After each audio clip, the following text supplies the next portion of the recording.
Senhoras, senhores, queridas irmãs, queridos irmãos espiritistas, nossos votos cordiais de muita paz. Hoje estou muito feliz.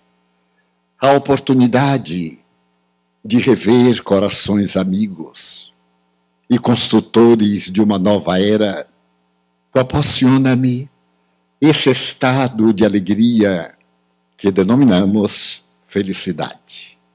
Aos 90 anos de idade, poder acompanhar o surgimento do amanhã, quando a Terra deixará de ser planeta de provas e de expiações, para tornar-se um mundo de regeneração, constitui-me uma verdadeira felicidade, porque já não é um sonho a busca de um Shangri-La, da plenitude, do estado luminoso na psicologia junguiana, mas uma realidade palpável. A humanidade está no vórtice do seu desenvolvimento intelecto-moral. Para onde olhamos, defrontamos uma crise. E a palavra crise, em grego, quer significar início de mudança. Toda mudança é precedida de uma crise. Mas esta crise que abala o planeta terrestre tem uma razão fundamental. É a crise da criatura humana.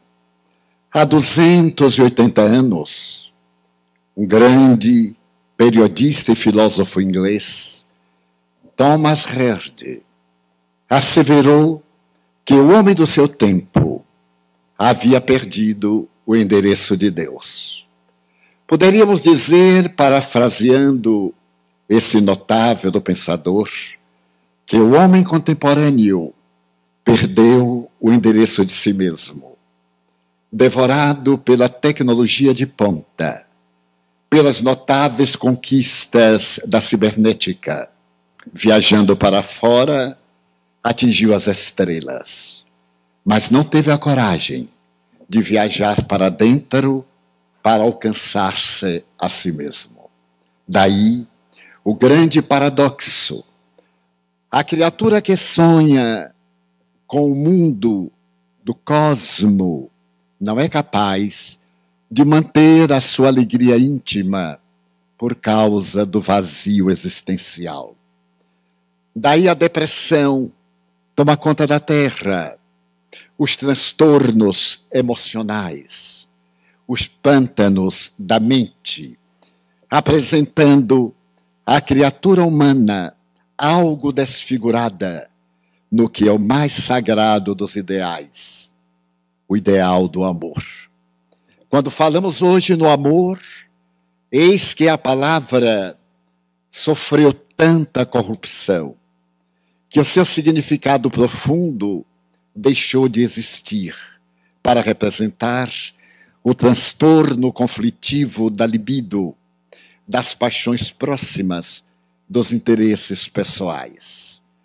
E diante desta paisagem atemorizante, não temos outra alternativa senão avançarmos na direção da descoberta de si mesmo, fazer a audaciosa viagem para dentro, tendo a coragem de perguntar quem sou, de onde vim, para onde vou, porque sofro.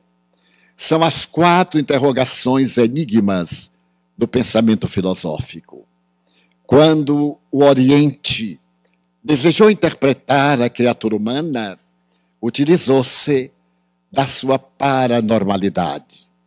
Fritjof Capra, o físico quântico austríaco, ao escrever a obra memorável, o Tao da Física, assevera que o homem moderno gastou 6.600 anos de ética, de civilização, de pesquisa científica para penetrar na intimidade da energia.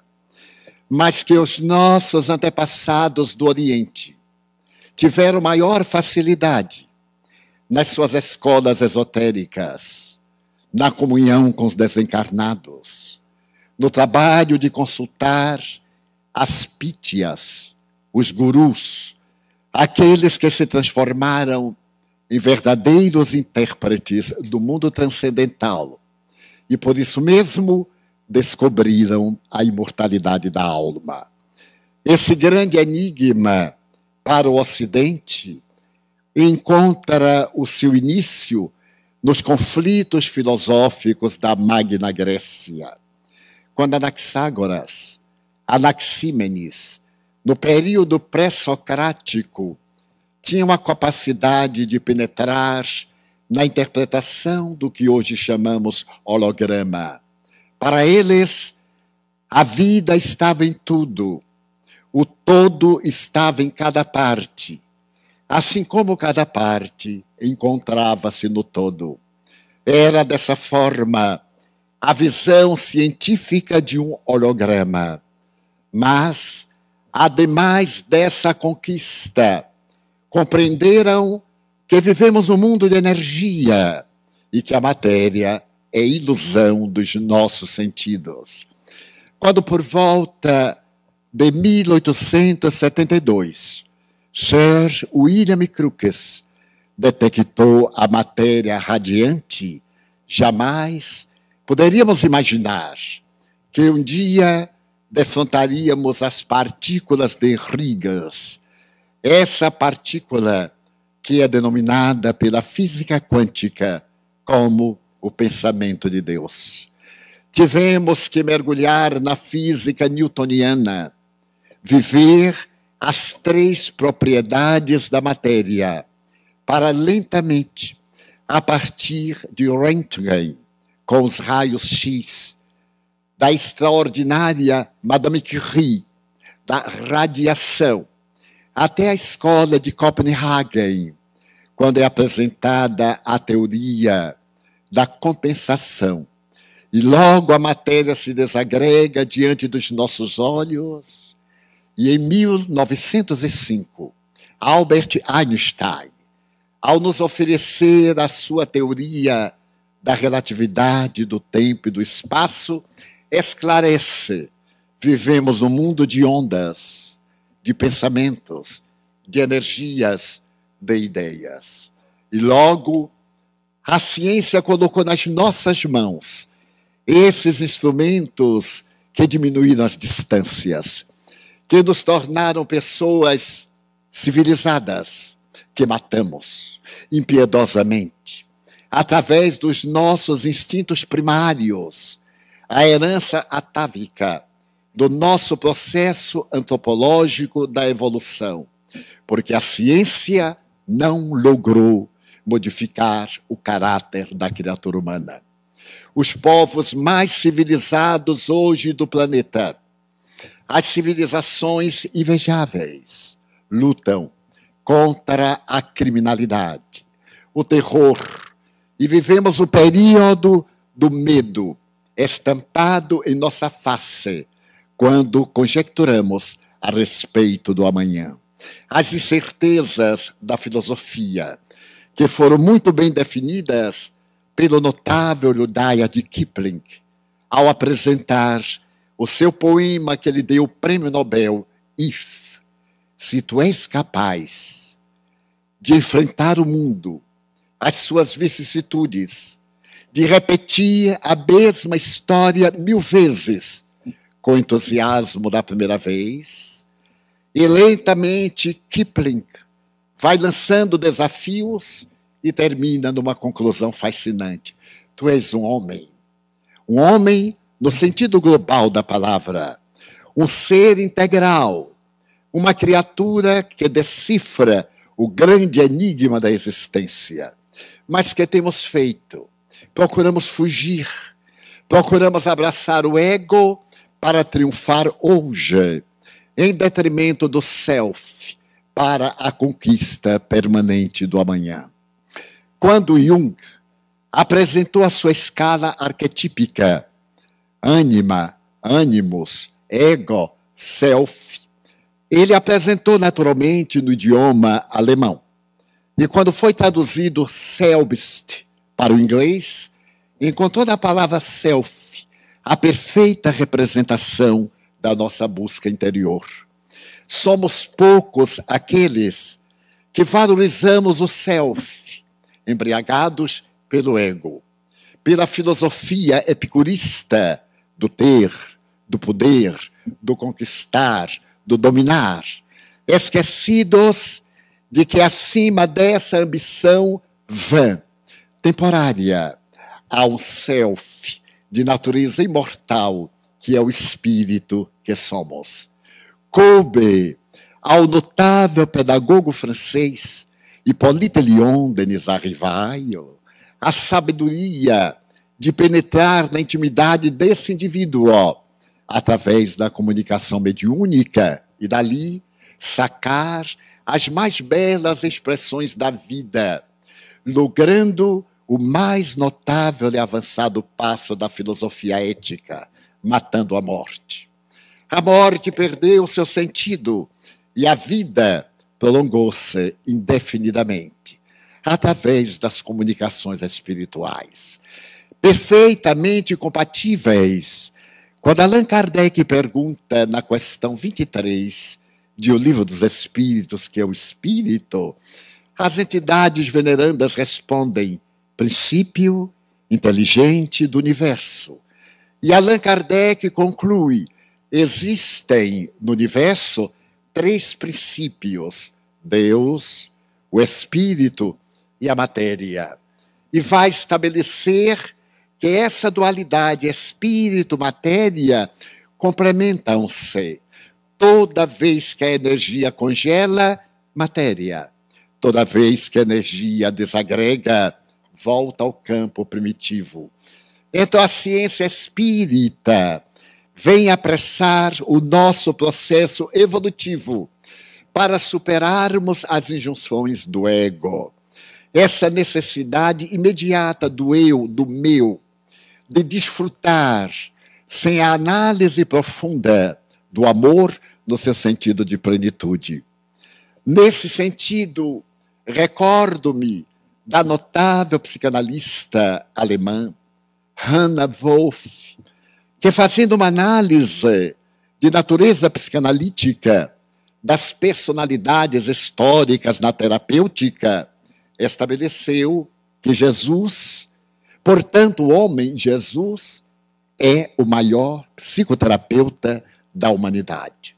Porque enquanto a psicoterapia exige o diálogo, a busca no inconsciente através dos sonhos, das imagens, dos paralelismos, Jesus olhava o indivíduo, penetrava-lhe o cerne, ia além do ego e oferecia-lhe o mundo imenso da saúde integral.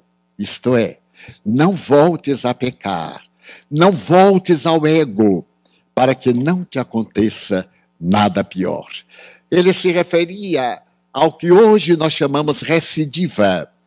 A pessoa tem uma proposta de natureza depressiva, faz toda a terapêutica e liberta-se. Mas se não mantiver o equilíbrio ego-self, vai ter uma recidiva. E a depressão será mais cruel quando volta do que na primeira fase. E em breve, a repetição desse insucesso produz o estado de tragédia, porque o psicopata não tem mais capacidade de discernir, findando no suicídio destrutivo. Então merece considerar que todos nós hoje, equipados como estamos, dos instrumentos da cibernética, das notáveis contribuições da comunicação virtual, Não podemos mais viver viajando para fora. Temos que defrontar-nos e perguntarmos qual é a minha atividade na Terra. Não estou aqui por acaso. Não é um fenômeno fortuito. A natureza não poderia aplicar 2 bilhões de anos para consumir na falta de oxigênio do centro cerebral. Se nós mergulharmos nos estudos da ciência mais avançada, desde o Big Bang, há aproximadamente 12 bilhões de anos, teremos que convir que a teoria não explica a realidade do universo. Porque, segundo os teóricos, havia no universo 2 forças que se equilibravam. Uma delas potencializou-se, entrou em choque, e até hoje o Big Bang é captado pelos nossos radares. Porque se isso foi o princípio, temos que convir que esse princípio já tinha começado. Havia 2 forças. Então o Big Bang não é o início do universo. São as 2 forças que um dia chocaram-se e se tornaram o princípio da grande explosão.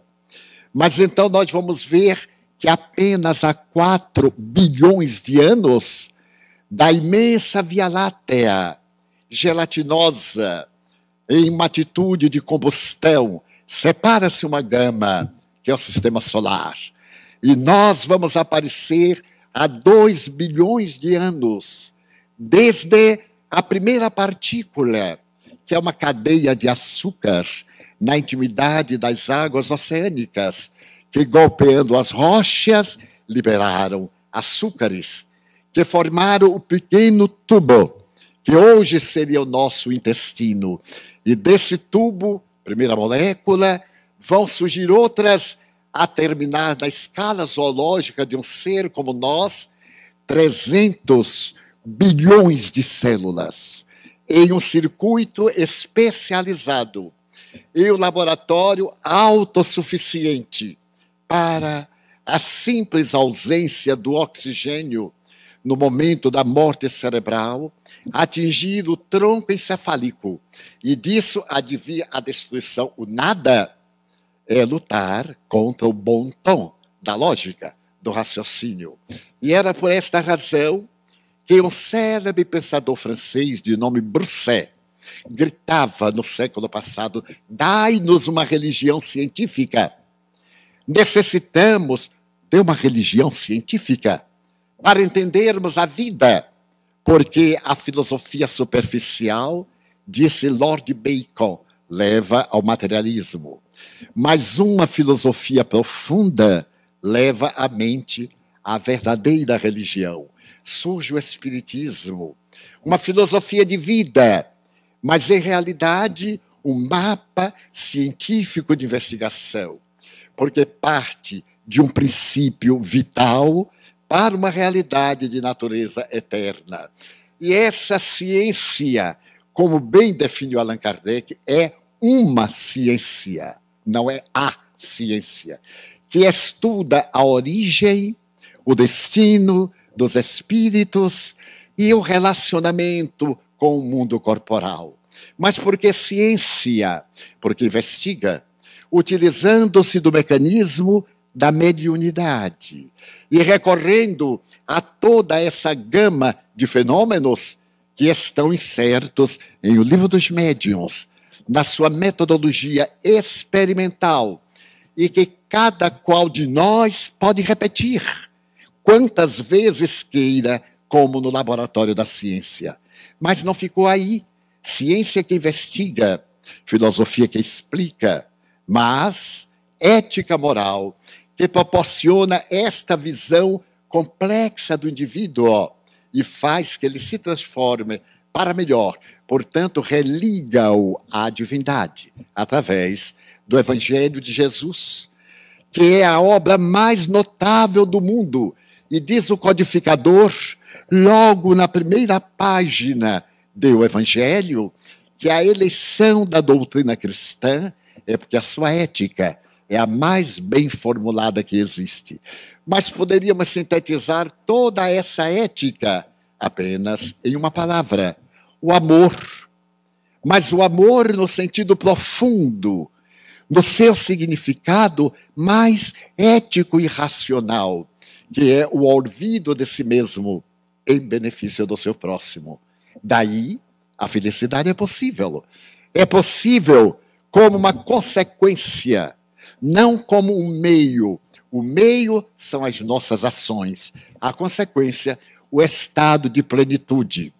Nós iremos fazer umas parábolas, umas análises, e deixar que cada qual conclua da melhor maneira que lhe aprouver. O autor de um livro sensacional, publicado aqui nos Estados Unidos, que é Pântanos da Alma, escreve um fato muito curioso.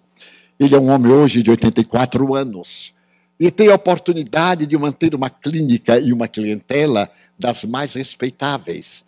4 meses seguidos, não há uma vaga para qualquer paciente. Mas certo dia, ele recebeu um telefonema.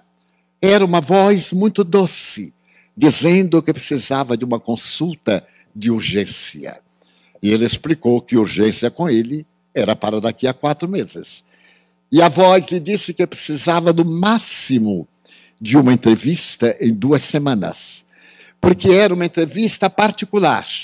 Naquele momento, estava colocando no correio uma carta com uma fotografia, para que ele pudesse examinar a expressão fotográfica daquela futura paciente. Ela desejava algo inusitado em psicoterapia. Ela queria falar, mas não queria ouvir. Ele não necessitaria de dizer uma palavra sequer. Ela pediu uma entrevista de 2 horas para que ela pudesse falar.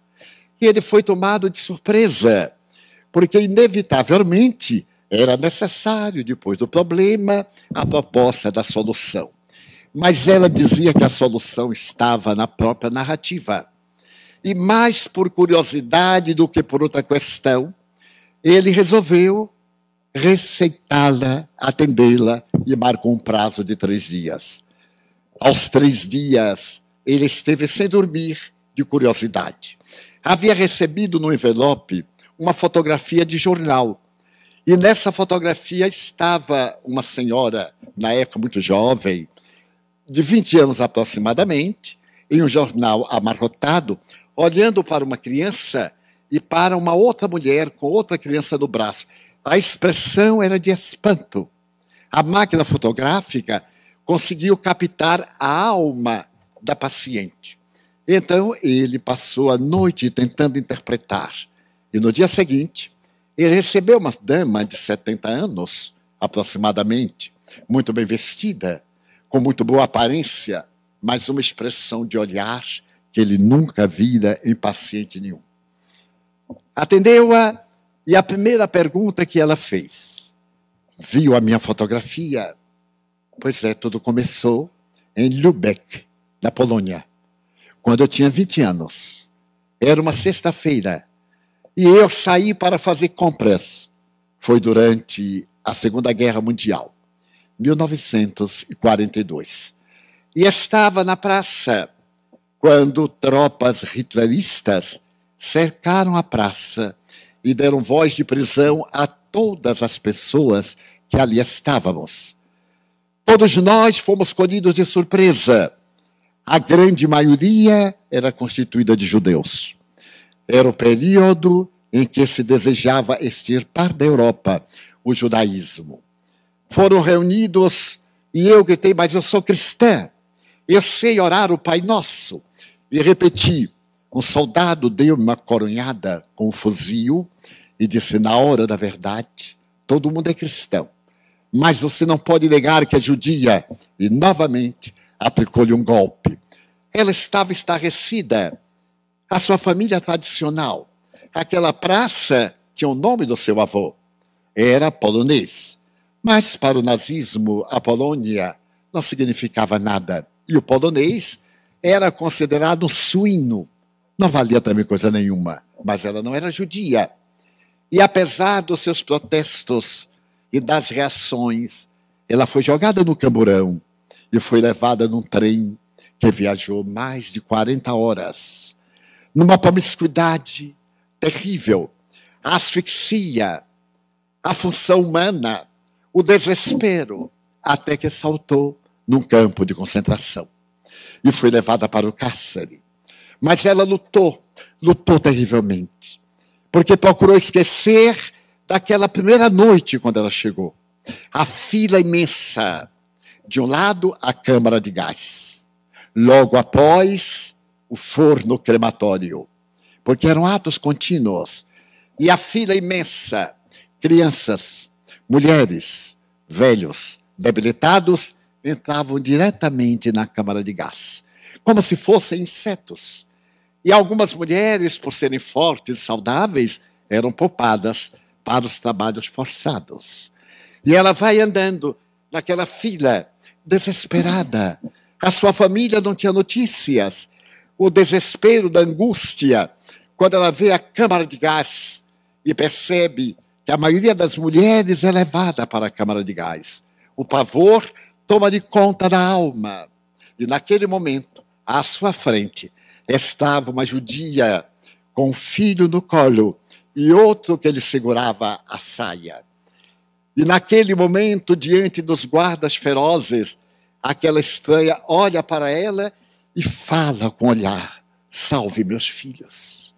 E empurra a criança menor para ela, porque tudo indicava que ela ia para a esquerda e não para a direita. E ela, apavorada, bem à porta da entrada da câmara de gás, quando a judia lhe empurra o filho, ela devolve-o. E os três adentram-se pela câmara de gás. Ela nunca mais teve paz. Ela viu que era responsável pela destruição daquelas vidas. Viveu e sobreviveu. Conseguiu voltar a Varsóvia, a Lübeck. Conseguiu encontrar nos Estados Unidos membros da família. Conseguiu voltar à vida e veio morar na América. Aqui, então, aprendeu a língua inglesa, anestesiou a memória, apagou da mente aquela cena. Era impossível recordar-se. Tornou-se bibliotecária e estava na biblioteca em Chicago, certo dia, quando teve a curiosidade de descer ao basement, onde estavam os arquivos do jornal em que trabalhava, organizando bibliotecariamente os seus tomos, quando viu a coleção dos periódicos de 1942. Pegou o jornal, abriu o volume exatamente na página em que estava aquela fotografia, porque os alemães eram muito meticulosos, fotografavam tudo, anotavam à perfeição. E o fotógrafo pegou o momento do seu espanto. Logo o pesadelo que estava no inconsciente acalmado irrompeu e ela começou a perturbar-se. Era responsável pela morte das duas crianças. Poderia, pelo menos, ter feito uma tentativa de salvar as duas vidas, mas o ego não deixou. Primeiro a vida dela, pensou, e a imagem continuou atormentando. Ela se tornou judia, estudou a Torá, os livros sagrados, mas não conseguiu encontrar a paz na religião. Violentava. Ela começou a praticar a caridade para tirar da sua mente aquele desespero, aquela culpa, mas não conseguiu. E estava num estado desolador. Quando então ela se lembrou que há uma tradição hebraica de que a pessoa que tem uma grande culpa, se encontrar um dos 14 indivíduos bons, está absolvido pela divindade. E ela sabia que ele era uma pessoa boa. Queria confessar-lhe o crime, para então libertar-se totalmente. Ele ouviu toda a narrativa, ele não diga nada.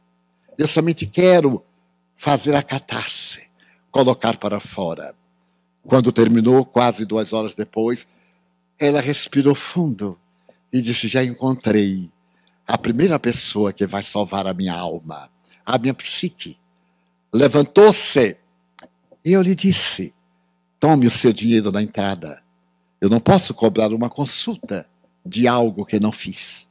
Eu não lhe disse nada. E ela me falou: não interessa. O dinheiro da consulta para mim não é nada. Eu busco a paz interior para poder ter a felicidade. A felicidade desapareceu de mim, porque aquela imagem está viva. É uma alma que me persegue, que me consome. E desapareceu. E neste livro notável, ele escreve: espero que um dia, se o vi, tenha a oportunidade de ler-me. Gostaria tanto de saber se ela encontrou a paz. Os pântanos da alma do nosso inconsciente. Então, a primeira regra para a felicidade: seja complacente com você mesmo. Dê-se o direito de errar. Permita-se ser humano e conceda-se o direito de reabilitar-se. Não se julgue, não se condene, porque cada fato tem o valor do momento emocional de cada um. Uma atitude que eu tomo com medo é muito diferente da atitude que eu tomaria se estivesse em paz e em repouso. O meu comportamento na hora do júbilo é bem diferente do meu comportamento na hora da traição de alguém por mim. Então é necessário que o nosso julgamento não seja temerário. Ele é uma forma de análise da nossa conduta. Mas Sylvie merece que ela mesma se auto-perdoe, porque afinal foi o instinto de conservação da vida que agiu através dela. Os nossos instintos básicos, comer, dormir, procriar, que são de todos os animais, muitas vezes nos dominam com mais força e vigor do que a lógica, a razão, que nasceram muito depois. O amor vai aparecer em nossa psique mais tarde, quando o nosso terceiro cérebro, esse que nos liga à divindade, o neocórtex, que abre os seus horizontes na direção da vida transcendente, até Freud conclui que é a área da beleza, da grandeza, da divindade. E nós temos aí a área da mediunidade, na glândula pineal, cujas substâncias se transformam em antenas que apontam na direção do infinito, e que os chineses, 2000 anos antes de Cristo, denominavam como a flor de lótus, que se abre para captar o pensamento cósmico. E o esoterismo universal, há mais de 2000 anos antes de Cristo, já conhecia como chakra, o chakra coronário, com o qual nós temos o superconsciente, as percepções do porvir, a divindade em nós, até poder trazer do superconsciente à consciência os ideais de grandeza, de amor, de abnegação. Então ele termina dizendo que nós temos o direito de errar, e toda a psicoterapia é feita na base você não tem culpa. E o espírito Joana de Ângeles, fazendo uma análise psicológica, sugere que há duas palavras que nós vamos tirar dos dicionários: culpa e pecado. Porque toda vez que nós pecamos, temos que ser punidos. Toda vez que somos culpados, temos que ser castigados. Nós não temos necessidade nem de castigo, nem de punição. Então, substitui culpa e pecado pela responsabilidade. Eu sou responsável pelos meus atos, os bons e os maus. Como responsável, quando eu erro, eu tenho o dever de corrigir. O dever, não a punição. Corrigir o indivíduo não é um ato de punição, é um ato de reeducação. Então, a proposta do Espírito Joana de Ângeles é acabarmos com esta manifestação destrutiva, psicológica, perturbadora, a culpa. A maioria de nós tem culpas embutidas no inconsciente, de outras vidas, existências, ou desta, que se apresentam essas culpas de uma maneira muito peculiar, como timidez. Timidez é culpa no inconsciente. Narcisismo é culpa do inconsciente. Complexo de inferioridade é culpa do inconsciente. E assim por diante. Como o tema está um pouquinho pesado, reconheço, eu gostaria de contar um conflito que eu tinha. Eu tinha culpa e não sabia.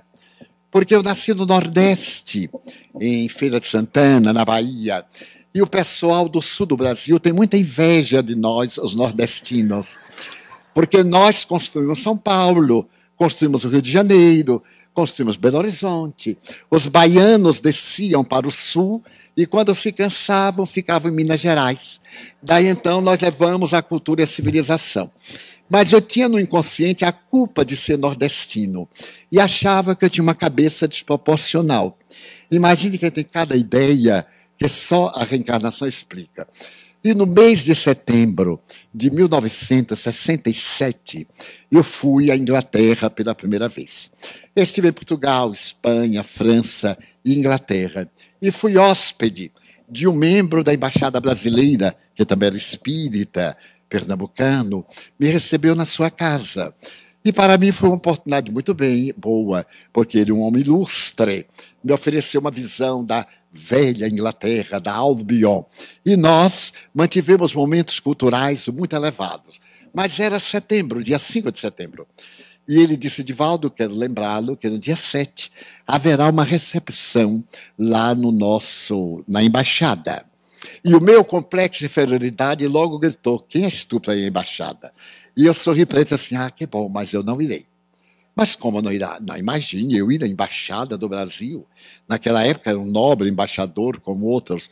Eu prefiro ir a qualquer outro lugar. Irei a Oxford Street, a qualquer coisa. Mas a embaixada eu não vou. Mas por quê? Porque eu sou um pobretão. O que é que eu vou fazer lá? Estarão lá representantes de autoridades, personalidades ilustres. Ele disse, mas são todas criaturas humanas. Eu mesmo sou um pobre do Recife. Eu digo, mas você é inteligente. Bom, era a desculpa do meu complexo de inferioridade. Ele disse, mas olha, todos nós iremos, a minha família e você, nosso hóspede, irá. Eu não quis ser indelicado e disse, vamos ver. Mas se você quer me agradar, poupe-me. Não tenho nenhum interesse de ir à embaixada. No dia seguinte, pela manhã, ele perguntou-me, Divaldo, você tem fraque? Eu perguntei, o quê? Fraque. Aquela roupa pinguim. Eu digo, não tenho. Ele disse, porque a recepção vai ser com toda a formalidade. E tem graças a Deus. E fiquei contente, porque não tinha. Eu disse, não tenho. Ele disse, não é problema. Nós vamos aqui a uma loja de Londres que aluga tudo, até perispírito a gente aluga. Então, eu não tive outra alternativa, fui... E notei a diferença entre um empregado de uma loja de Londres e um empregado de uma loja de Salvador. Lá em Salvador, quando a gente chega, o empregado pergunta, o que é? Já está com mau humor porque a gente vai dar trabalho. Mas em Londres, não, veio aquele rapaz assim, boa tarde, sir. Eu digo, nossa, ele está me confundindo, porque me chamava de sir. Muito bem. E meu amigo falou, eu peguei uma palavra aqui, outra ali. E ele veio com o traje, mandou eu provar. Eu vesti, parecia uma luva, que havia sido feito para mim. Naquele tempo eu tinha um corpinho de toureiro. Agora eu continuo com o corpo de toureiro aposentado, é claro. Então ele me olhou e disse, agora vamos ver o chapéu. E foi e pegou lá o tal do chapéu. Fez um movimento, saiu a parte, colocou, não entrou na cabeça. Eu dei graças a Deus a minha cabeça. Disse, mas que bênção, mas mantendo a dignidade. Ele foi, trouxe um número maior, acho que era o maior que tinha na loja. Tentou colocar, nada, não entrou. Então ele saiu novamente e demorou. Uns 10 minutos depois ele veio e botou, entrou como a luva. Ele, meu Deus, que provação. Antes não desce. Aí eu perguntei a ele, o que é que o senhor fez? Ele disse, descosturei atrás e coloquei um elástico. Então, dá em qualquer cabeça, até de elefante. O problema é que eu tive que ir ao desfile da embaixada. E eu disse ao meu amigo, fique na frente, eu não falo inglês. Ademais, eu não conheço cerimonial, etiqueta, e posso sair do prumo, posso dar uma baianada. Ele riu muito e disse, não, Divaldo, eu ficarei à frente.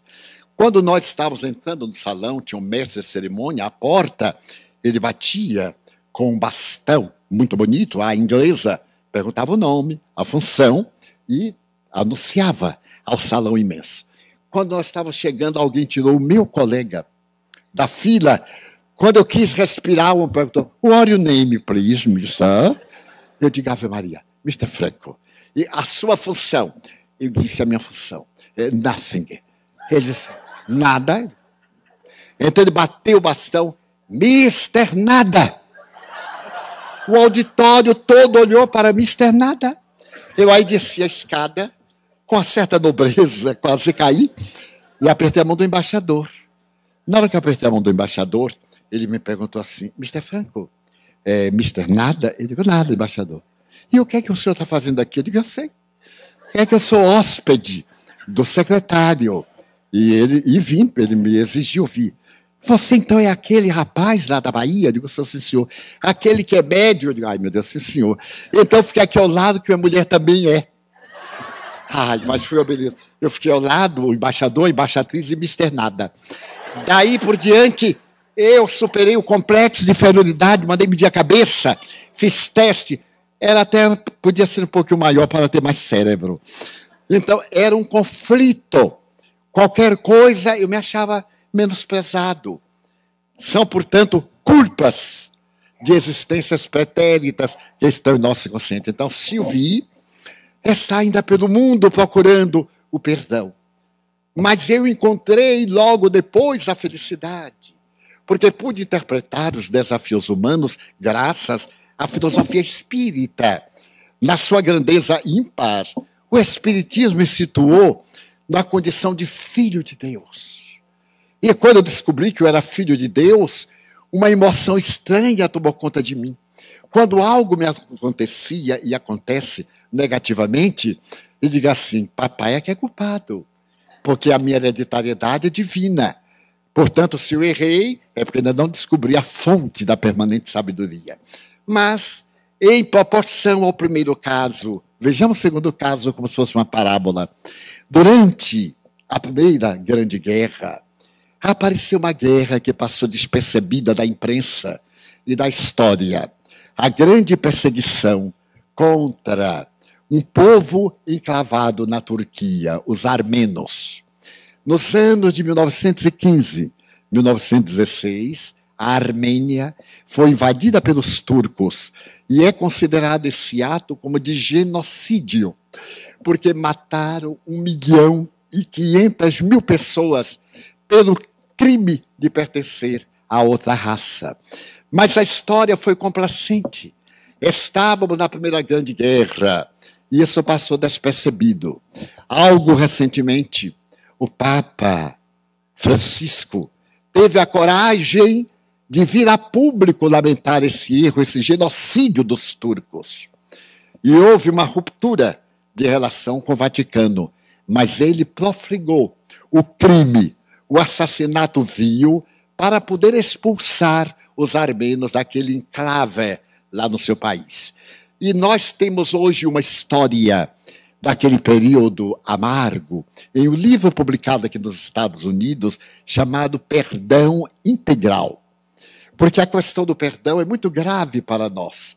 A maioria de nós tem um conceito muito equivocado do perdão. Do ponto de vista psicológico, perdoar é não devolver o mal que se recebe. Isso é perdoar. Mas na visão cristã, perdoar é esquecer o mal que nos foi feito. E nós não conseguimos esquecer. Toda vez que eu olho para a pessoa que me ofendeu, eu me lembro. Porque é uma questão de memória, não é de vontade. Está esculpido no meu cérebro, através da chamado fenômeno da semelhança das ideias. Uma ideia me faz lembrar a outra. Porque nem tudo que eu quero lembrar eu consigo, mas nem tudo que eu quero esquecer eu consigo. E depende de nós. E muita gente faz conflito, então eu não perdoei, perdoou. Você não devolveu, você não deseja o mal, mas não pode esquecer, é claro. E Kardec fala com toda a grandeza, não se pode amar um inimigo como se ama um amigo. É óbvio, porque é uma questão de hormônios. A oxitocina, que é o hormônio do amor, quando nós amamos, temos uma descarga de adrenalina. Na Mansão do Caminho, que era um educandário, eu descobria toda vez que alguém estava com um namorado novo. A menina chegava e disse assim, tio, eu digo, tá namorando, hein? Nossa, quem lhe contou? Seus olhos. Os olhos estão brilhando, adrenalina. E quando acabava, também eu sabia. Eu digo, acabou o namoro. Mas, tio, como é que o senhor sabe? Cortisol. Seus olhos são assim como de peixe morto, nem aberto, nem fechado, né? Aí fica meio desanimado. É sintomático. Muito bem. Então, naquele período, quando os turcos invadiram do interior para a capital da Armênia, pararam numa região e num domingo pela manhã, um grupo arrombou uma porta de uma casa, invadiu-a com estrepito e, chegando à sala em que se fazia a refeição, o pai, a mãe e duas filhas, de 15 e 12 anos, respectivamente, foram eles surpreendidos por aquela pequena tropa. E o chefe, homem baixo, de má catadura, com o cape cobrindo a testa, sacou do revólver, atirou no senhor, atirou na dama, matou-os. Pegou as duas meninas, uma jogou para os soldados, que a devoraram como chacais, e a outra levou para o seu bordel, e a explorou até a última fibra da sua existência.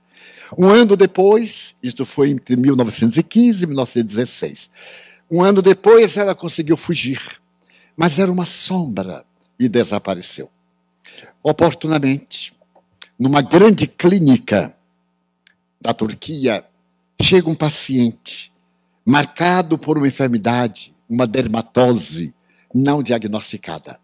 Ele estava coberto de pus e as fístulas, como também as pústulas, eram numerosas. Ao chegar, o odor pútrido de carne humana em decomposição invadiu a sala e ele foi levado para um recanto da clínica à distância. Os médicos recusaram-se a atendê-lo, ele ia morrer naquela tarde. Os paramédicos também. Mas se tratava de uma autoridade do governo. E o chefe da clínica ficou desesperado quando se lembrou de uma enfermeira que ele tinha, que era a abnegação. Silenciosa, discreta. Ela era o biótipo para atender esses casos terminais. O chefe chamou-a e explicou-lhe a situação. O paciente ia morrer. Logo, se ela poderia cuidar dele e dar assistência pessoal para que não morresse a sós. E ela anuiu.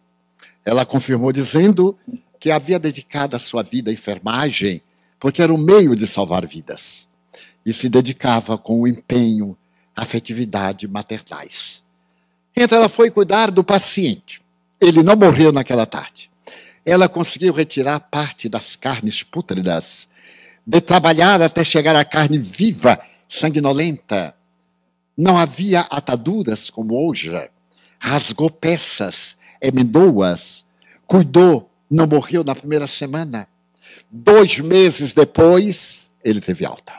As feridas deixaram cicatrizes horríveis, inclusive na face, mas ele estava vivo. E quando ele foi agradecer ao médico, o diretor disse, não me deve nada. Aquela enfermeira que o cuidou é que merece todo o empenho e a sua gratidão. Ele disse, de fato, era ela quando eu abri os olhos a primeira vez, quando eu despertei. Foi o seu rosto que eu vi. Mas ela é peculiar, ela não fala. Responde por monossílabos. Mas cuidou de mim melhor do que uma mãe ou uma filha. Ele aproximou-se, estendeu-lhe a mão e ela continuou tranquila.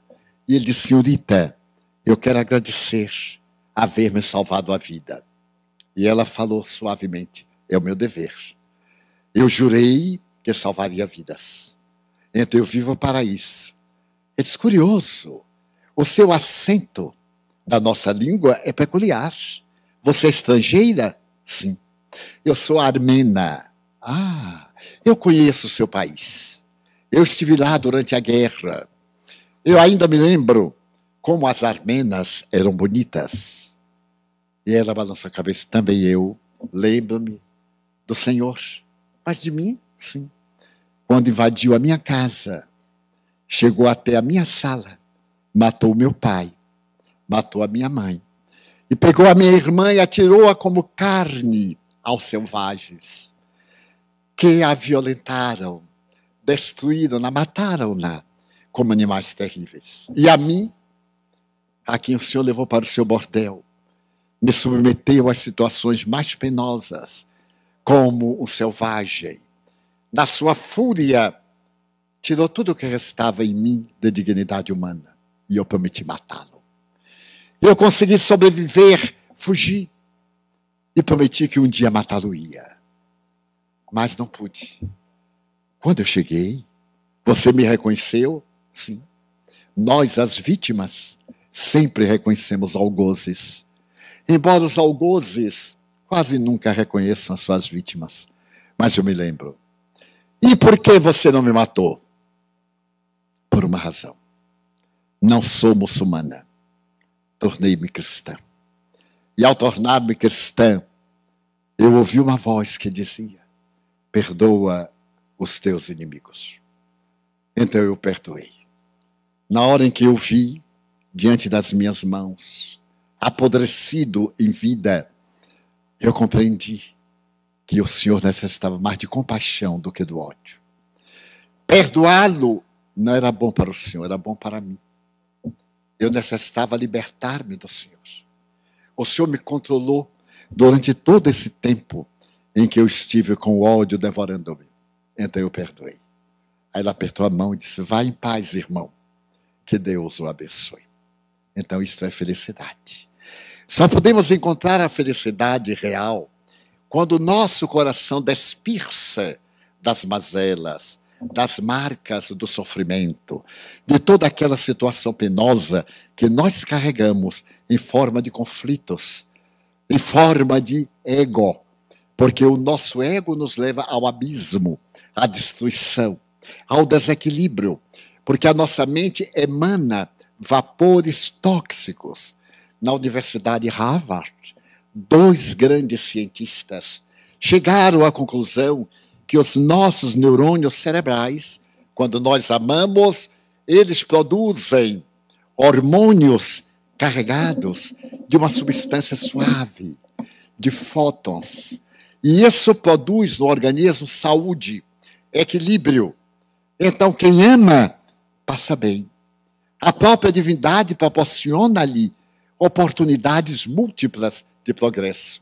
Mas quem odeia, quem tem vícios, aquele que planeja o mal do próximo, o seu cérebro produz partículas semelhantes ao próton. E o próton é destrutivo. Então a pessoa é amarga, é violenta, tem paixões egóicas que se perturbam. Então é necessário que nós façamos antes uma autoanálise, uma viagem para dentro de nós, para verificarmos a potencialidade fóton, a potencialidade próton.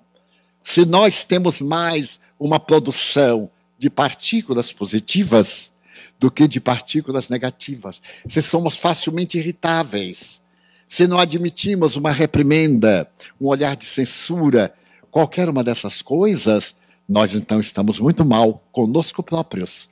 A felicidade não pode chegar de um momento a outro como um saco de ouro que caísse do céu e nós nos apropriássemos dele de um minuto para outro, sem razões lógicas. É nesse sentido que a psicologia espírita vem propor que nós podemos ser felizes hoje, aqui e agora, colocando à margem aqueles sentimentos negativos, porque enquanto vibrarmos negativamente, produziremos transtornos para nós próprios, para o nosso organismo, para a nossa emotividade. Então estamos diante de um grande desafio entre o ego e o self. Nós temos que eleger qual aquele que necessita de maior amparo. Claro que é o self, o espírito que eu sou. Porque ao deixar a matéria, eu levarei as minhas experiências.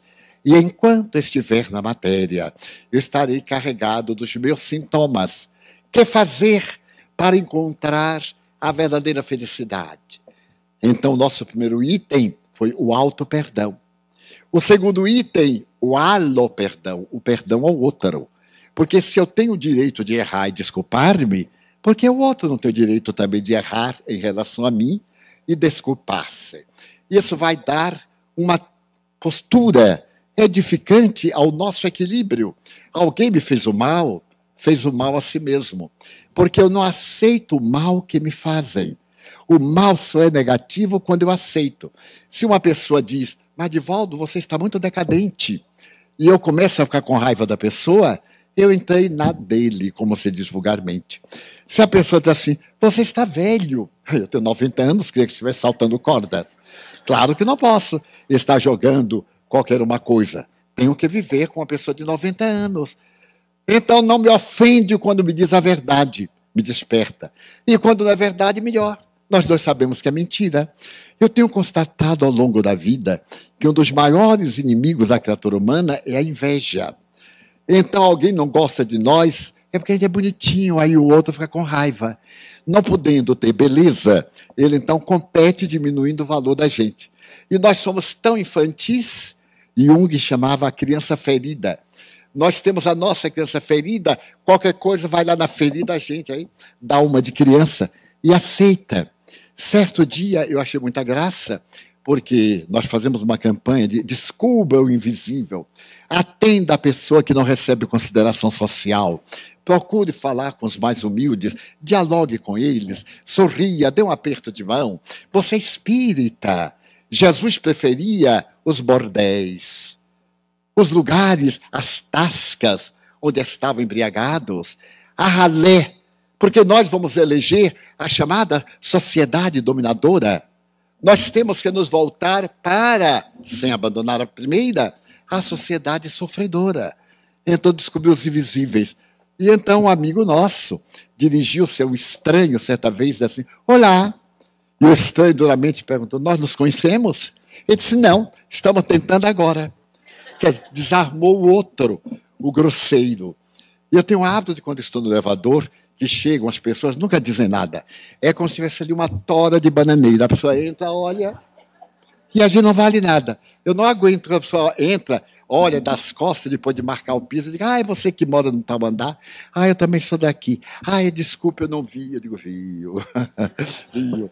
Então nós estamos numa sociedade de pessoas isoladas. Então vem um notável filósofo norte-americano e teólogo, o Dr. Rollo May. Esta sociedade padece de 3 fenômenos que nos tornam totalmente felizes. E esses 3 fenômenos são individualismo. Somos muito individualistas. Sexismo e consumismo. Nós somos individualistas, dizemos para sobreviver. Eu não sei quem é meu amigo, quem é meu inimigo. Então, eu oriento a meus filhos, não tratem com estranho, não dou importância a estranho, eu tenho que viver, tenho que sobreviver, mas não precisa ser indiferente aos outros, porque quando você chegar ao topo, não vai achar nem empregado, e você vai ser empregado de si mesmo. E nessa posição egóica, você não vai querer os trabalhos chamados mais humildes, então vai usar alguém. Ninguém é tão autossuficiente que não necessite do seu próximo. Mas é impressionante. Nós temos a ilusão de que, tendo dinheiro, nós temos tudo. Temos bajuladores. Temos pessoas que querem brilhar na nossa luz. Isso temos. Mas são inimigos que sorriem para nós, desejando a nossa ruína. Então, o individualismo deve ser combatido. Nós nos dependemos. Nós nos necessitamos. Há uma história notável de um jovem americano que estava na guerra do Sudeste Asiático. E então ele estava do lado do Vietnã do Sul e fazendo uma incursão aérea aos Vietcongs, ao Vietnã do Norte. O seu avião foi destruído por um míssil, ele ejetou a poltrona, o paraquedas abriu-se e ele teve a vida salva. Mas ele caiu em território Vietcong. Foi preso e viveu 7 anos em uma prisão infecta, passando por lavagem cerebral para abandonar os ideais democráticos da América. Mas ele resistiu. E quando foi firmada a paz entre Estados Unidos e vietnamitas do Norte, a troca de prisioneiros, ele veio e chegou aqui como herói. Na sua condição de herói, ele recebeu as homenagens devidas e merecidas e logo começou a contar aos amigos como era a vida lá no Vietnã, como foi a sua prisão, enfim. Com o tempo, ele ficou famoso. O senhor Plumb. Ele ficou tão famoso que passou a dar conferências remuneradas. E hoje é uma personalidade muito bem remunerada. Certo dia, aqui em Nova York, ele terminou uma conferência no hotel de luxo e desceu para tomar um café. Estava tomando café e notou que um homem olhava para ele de uma maneira peculiar, interrogativa. Ele, então, para evitar qualquer situação embaraçosa, resolveu sair do bar e foi andando quando o cidadão também o acompanhou. Ele ficou intrigado, mas nesse momento em que ele ia reagir, o cidadão gritou: Tenente Plumber. Ele voltou-se e o estranho se aproximou e disse: Eu tinha certeza que era o Tenente Plumber. Eu me lembro do senhor no Vietnã. Eu era soldado do seu pelotão. Era eu quem dobrava o seu paraquedas.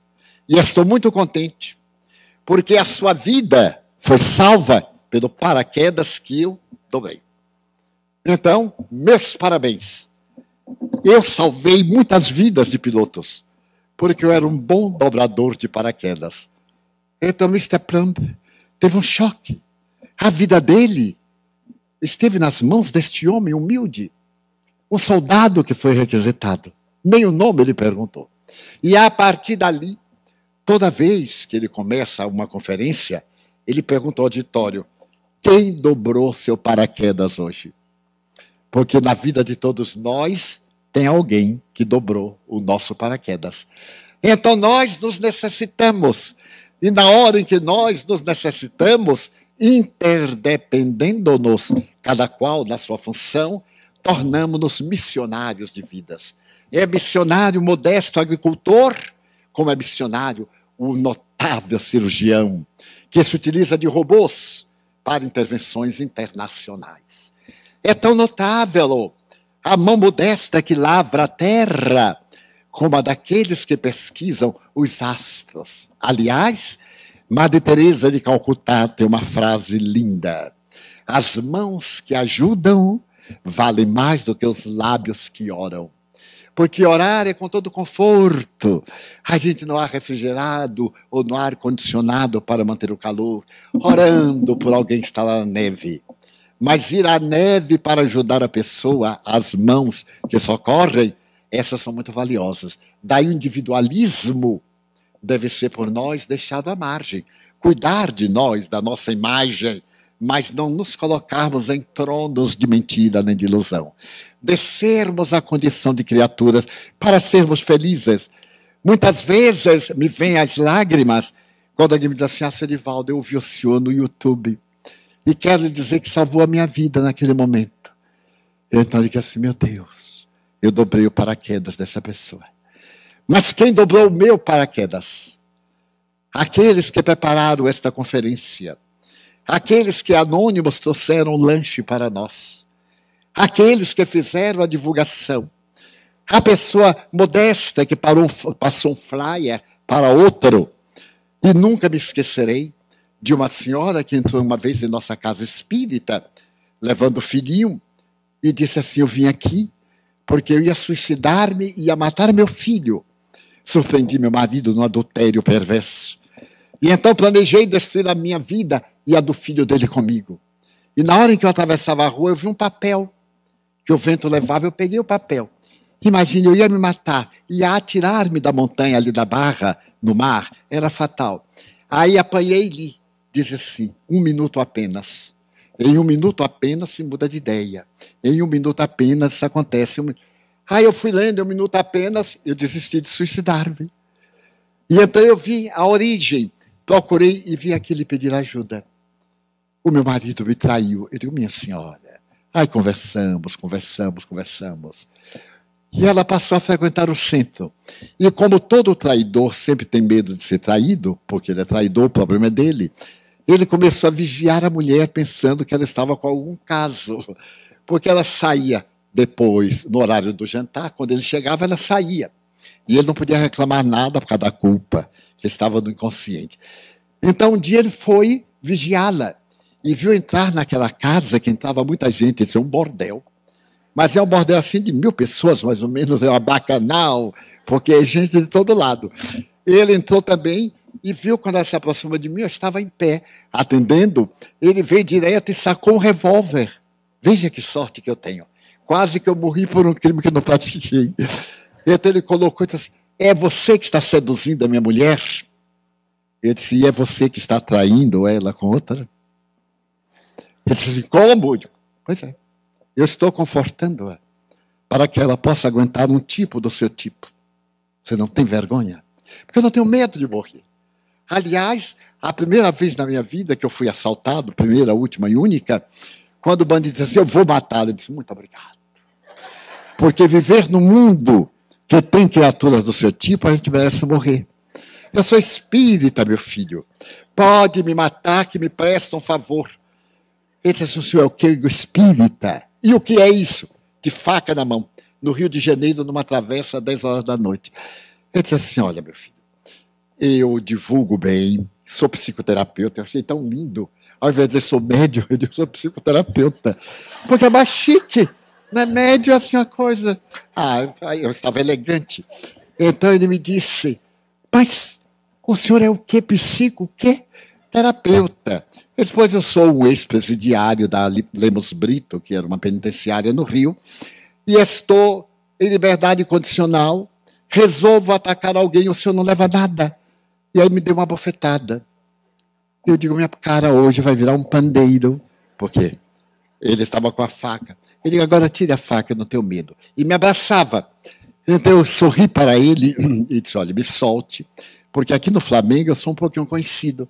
Passa um amigo, vê nós dois, 10h30 da noite, embaixo de uma árvore, abraçado. Até eu explicar a ele que elefante não é formiga, não tem jeito, solte-me. Ele me soltou.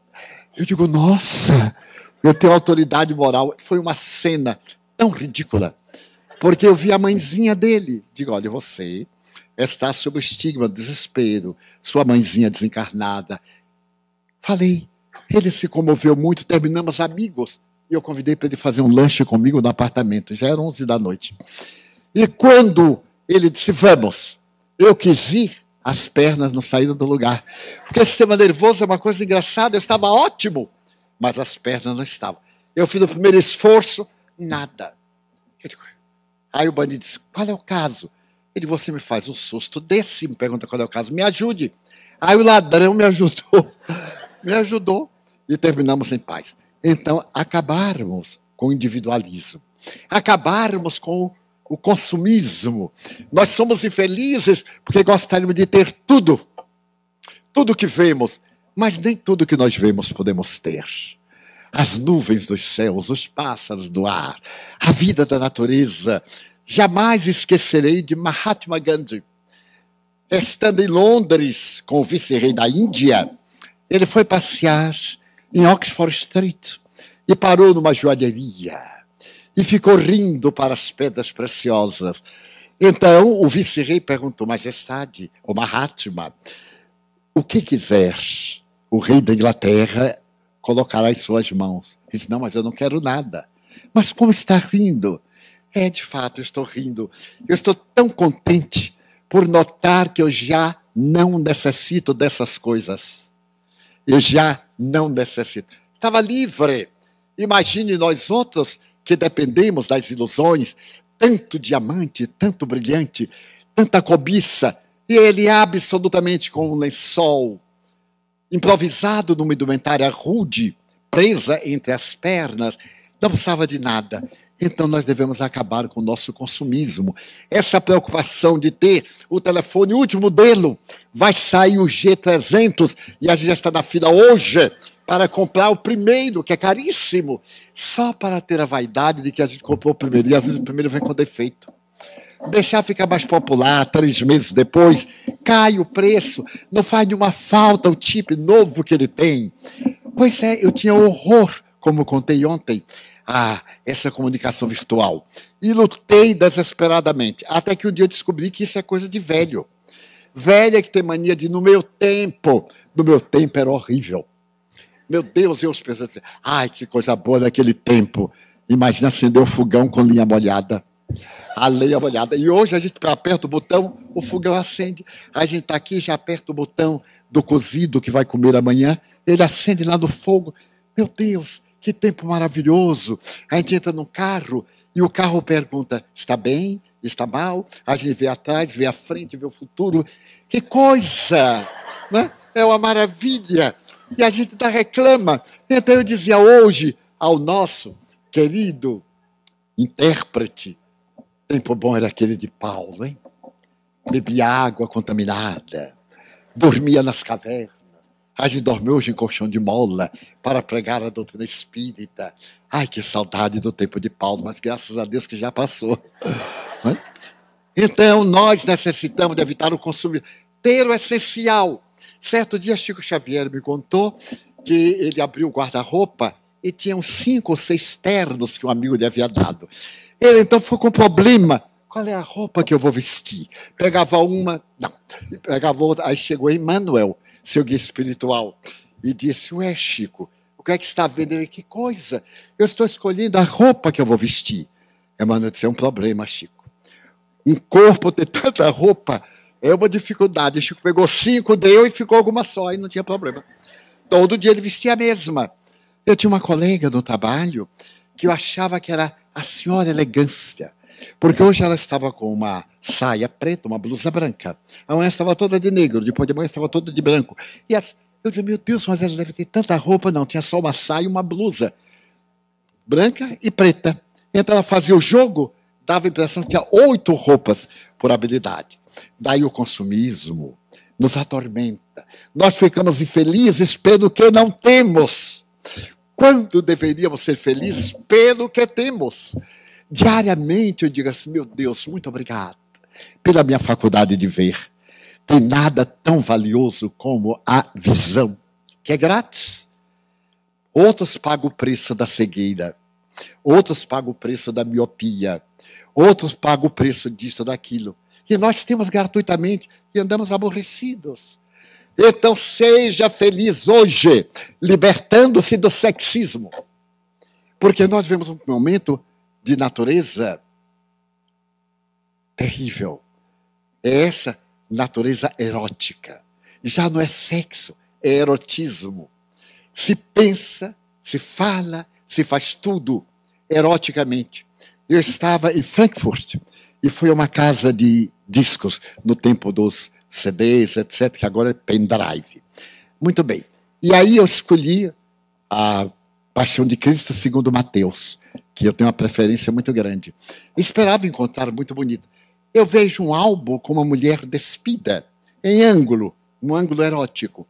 Então eu tinha pedido a série, e ele me deu, não, mas isso aqui é uma coisa pornográfica. Eu disse, não, é a peça. Eu abri, lá estava escrito, colocamos, era verdade. Ele disse, o que é que essa mulher está fazendo aí nua, coitada? Ele disse, para vender.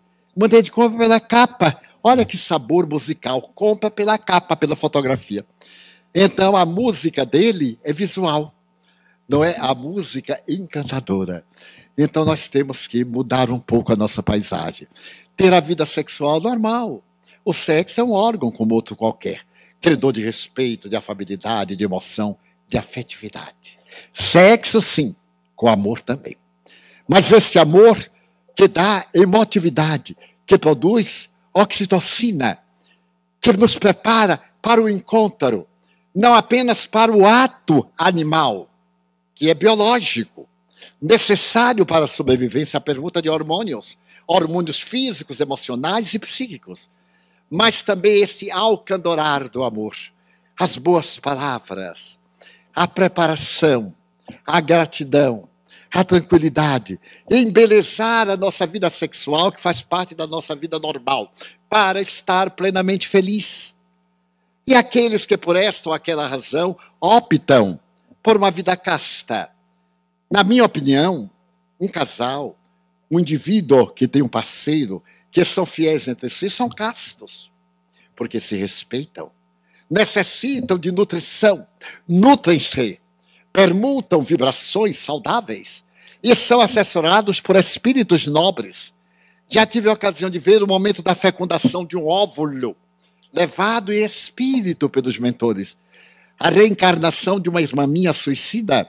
Os mentores me levaram para ver como era a inoculação do gameta masculino no óvulo dando lugar ao neuroblasto, a célula ovo.